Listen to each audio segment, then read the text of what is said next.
Ah, Chelsea, Chelsea, dans quoi est-ce que tu t'es fourré? Dans quoi est-ce que tu t'es mis? Tu prends une fessée, tu prends une déculottée. Ah, Chelsea, sérieusement, comment ne pas aimer ce club? On a l'impression qu'on est en train de traverser un désert, je vous assure, les gars. Salut les gars, bienvenue dans le temple du spectacle. C'est parti. Chelsea qui prend une fessée à Newcastle.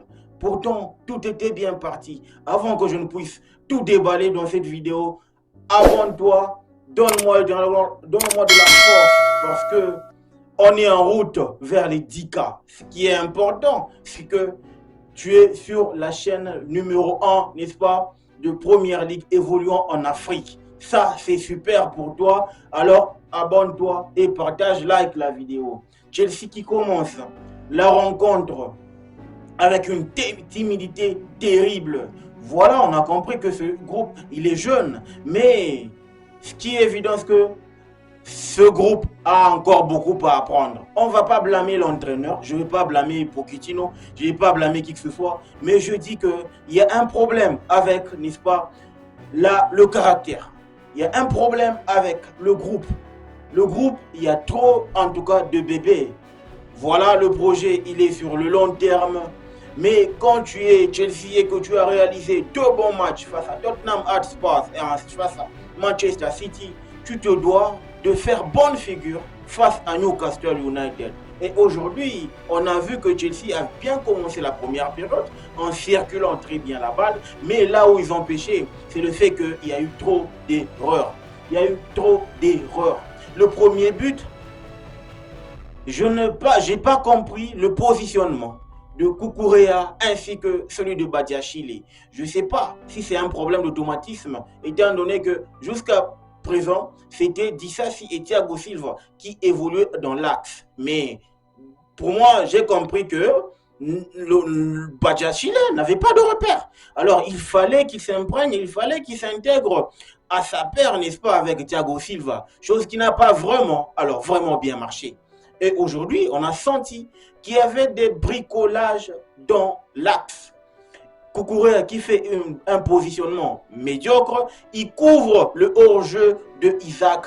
Sérieusement, Isaac, tu sais très bien que c'est un renard de surface. À partir du moment où il est bien servi, il fait mouche et il tue. C'est ce qu'il a fait aujourd'hui. Quand tu regardes le deuxième but, pareil. Jamal Assel qui vient, qui s'insurge. Ce deuxième but, il ressemble parfaitement au but de Akanji lors du match qui opposait Chelsea face à Manchester City à Stamford Bridge. Le deuxième but de Manchester City, c'est le même que l'on prend face à Newcastle.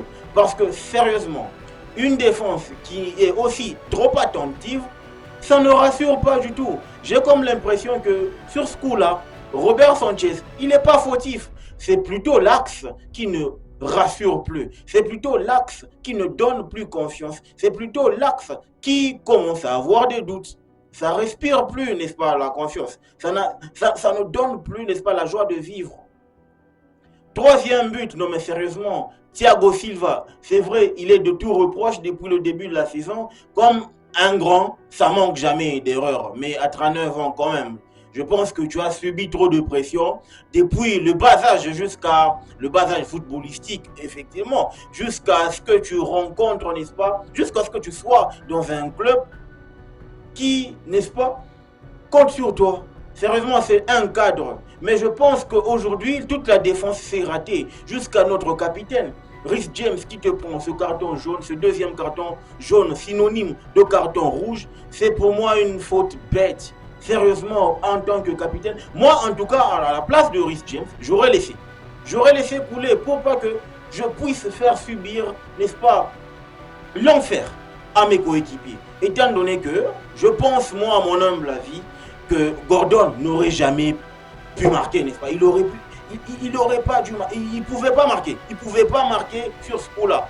Étant donné que je pense que la défense avait bien couvert, n'est-ce pas, les espaces.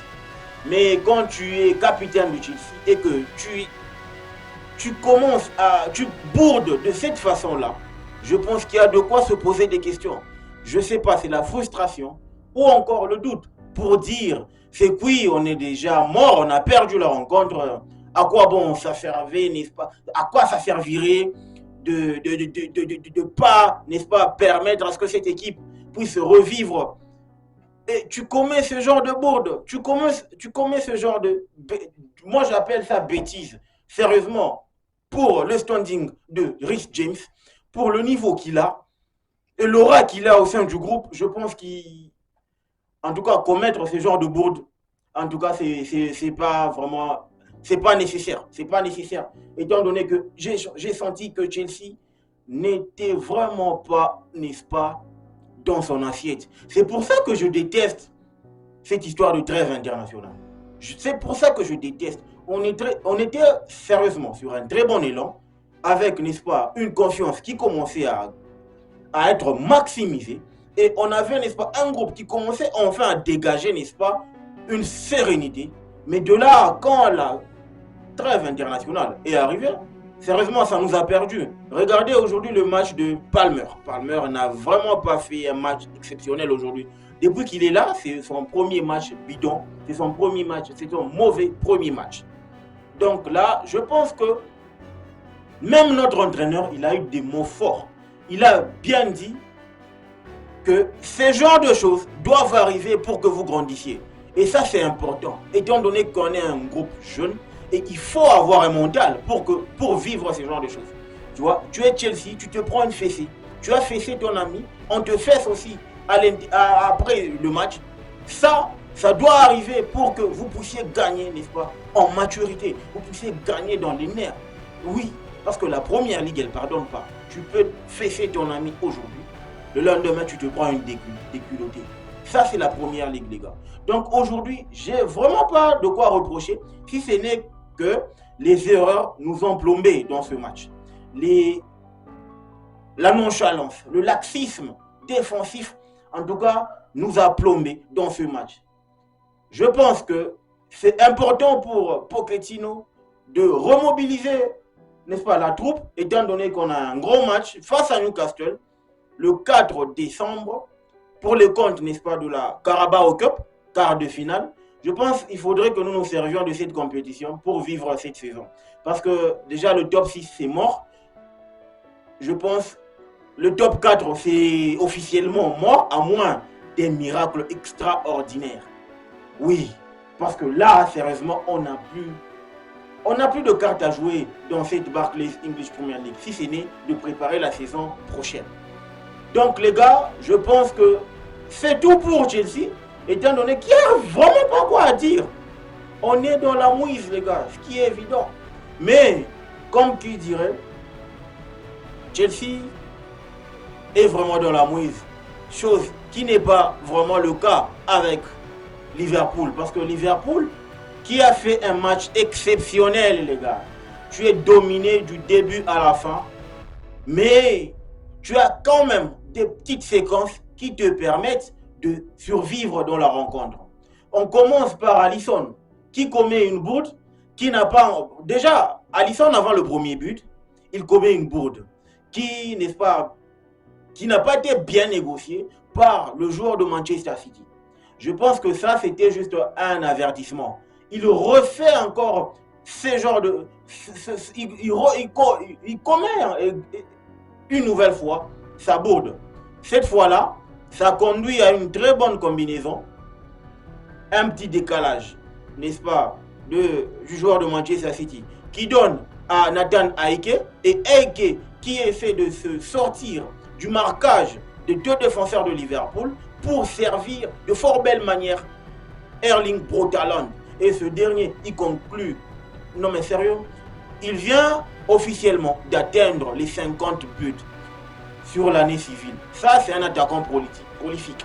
Ça, c'est un attaquant qui est en train de soigner son ratio, qui est en train de soigner ses stats. Et s'il continuait sur cette lancée-là, je pense que le ballon d'or lui reviendrait la saison prochaine, étant donné qu'il est en train d'évoluer dans un très bel environnement qui lui permettrait, n'est-ce pas, de s'exprimer de fort belle manière afin d'aller chercher le Saint Graal, étant donné que Manchester City, qui, n'est-ce pas, réalise une sacrée performance. Je vous l'avais dit, les gars, Manchester City n'a jamais, alors jamais, ça fait 1900, je pense, 2000 jours que Manchester City n'a plus battu l'équipe de Liverpool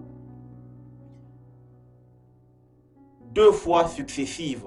Ça, c'est rien, c'est pas rien, les gars. Et jusqu'à présent, Klopp détient le nombre de victoires face à Guardiola. 11 contre 10. La cadence est toujours en train de se... Guardiola est en train de suivre la cadence parce que pour le moment, qui mène le peloton de victoire, c'est Jürgen Klopp. Voilà. Alisson qui récidive encore. Mais je pense que ce gardien, il est exceptionnel. Il a un mental d'acier. C'est ce que j'aime et j'admire chez lui. Il a un mental d'acier. Imagine, il commet ce genre de bourde qui amène, n'est-ce pas, amène l'ouverture du score pour l'équipe de Manchester City. Et il te réalise un arrêt monstrueux face à Foden. Sérieux, ça, c'est un gardien de classe mondiale. C'est un gardien de classe internationale. On n'a plus à présenter Alisson Becker. Il a déjà prouvé à la face du monde que c'était le nouveau Neuer. Et aujourd'hui, il a prouvé. Il a prouvé, les gars. Sérieusement. Et pour conclure, je pense que Trent Arnold, c'est un attaquant, c'est un défenseur atypique. Défensivement, il est moche. Mais offensivement, le gars, ce gars, il a de l'intelligence. C'est ce que je préfère chez lui, au fait. C'est ce que je préfère. Quand tu regardes la manière avec laquelle il a marqué ce but-là, dans la surface, il est intelligent, le gars. Il est intelligent. Même s'il s'est fait malmener par Doku, mais malheureusement, heureusement pour lui, il s'est repris pour égaliser et donner un point à Liverpool. Je pense que les gars, la première ligue, elle s'annonce palpitante. Elle s'annonce dure, elle s'annonce rude. La mauvaise nouvelle, c'est que la communauté blues a perdu. La communauté blues est en panne. Les gars, je vous avais dit, malheur au cardiaque. L'heure n'est pas de mettre toutes nos tripes, n'est-ce pas, dans le support de Chelsea. On se doit de se gérer. On se doit de se conserver. Parce que la saison est longue, je vous assure. La saison est longue, je vous assure. Ça va être facile, les gars. Donc, les gars, dites-moi ce que vous en pensez en commentaire. N'oubliez pas, à partir du lundi, sur cette chaîne, c'est la Barclays English Premier League Addict. Ça veut dire, la Premier League Addict, ça veut dire que c'est une rubrique qui rôde autour de la Première Ligue. On va sculpter toute l'actu qui rôde autour de la Première Ligue. De l'inside story, des faits marquants, des interviews, n'est-ce pas, atypiques, des buzz, n'est-ce pas, des matchs où on va débriefer, n'est-ce pas, toutes les rencontres du week-end. Le but et l'objectif, c'est d'être au cœur de la Première Ligue, n'est-ce pas. Même Luton va être, n'est-ce pas, actualisé sur cette chaîne parce que nous sommes le numéro 1 en Afrique, étant donné qu'on est là pour bouffer, pour manger, n'est-ce pas, cette compétition en long et en large. C'est ça l'objectif. Donc les gars, dites-moi ce que vous en pensez en commentaire. N'oubliez pas de vous abonner, de liker, de partager la chaîne. Le football mérite d'être vécu. Ciao.